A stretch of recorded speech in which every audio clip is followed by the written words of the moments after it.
దేవునామానికి స్తోత్రం కలుగును గాక. ప్రియులారా, అందరూ బాగున్నారా? ఈరోజు మీ మధ్యకి ఒక వాక్యాన్ని తీసుకొచ్చాను.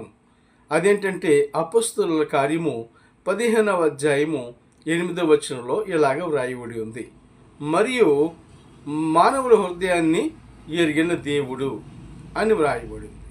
చూస్తారా? మరి ఈ మానవునికి ఉండేటటువంటి హృదయ స్థానము మనిషికి మధ్యలో ఉండే భాగము. అందుకని యేసుక్రీస్తు ప్రభువారు కూడా మన హృదయంలో మధ్యస్థానాన్ని ఇవ్వాలని ఆయన హృదయాన్ని కోరుకున్నాడు. ఇంతకీ హృదయం అంటే ఏంటి? దానిని మనం ఏమంటాం? వాడుక భాషలో గుండె అంటాం.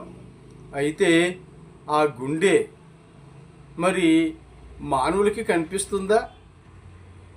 అయితే ఈ గుండెను మరి దాని కొరకు నియమించినటువంటి వైద్యులు దీనిని కనుగొనాలి, ఈ గుండెలో ఉన్నటువంటి మరి మరి సమస్య ఏంటో తెలుసుకోవాలి అనుకున్నప్పుడు దానిని ఏం చేస్తారు? సిటీ స్కానింగ్ చేస్తారు. చూసారండి? అలాంటప్పుడు గుండె పనితీరు, గుండె ఏ రీతిగా పనిచేస్తుందో, ఎన్నిసార్లు నిమిషాన్ని కొట్టుకుంటుందో అనే విషయాన్ని చూస్తారన్నమాట. అయితే ఇది మానవుడు తెలుసుకున్నది.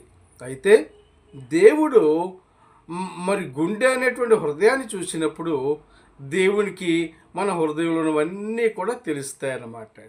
కనుక ప్రియులరా, ఈ హృదయమును దేవుడు నిర్మించింది ఎందుకు అనంటే ఆ దేవాది దేవుని యొక్క తలంపులతోనూ, ఆ దేవాది దేవుని యొక్క మరి ఆయన యొక్క ఉద్దేశాల్ని హృదయంలో పెట్టుకుని వాటిని నెరవేర్చడానికే దేవుడు హృదయాన్ని తయారు చేశాడు. కానీ ఇప్పుడు ఆ హృదయంలో ఎవరుంటున్నారు? ఆ హృదయంలో ఏముంటుంది?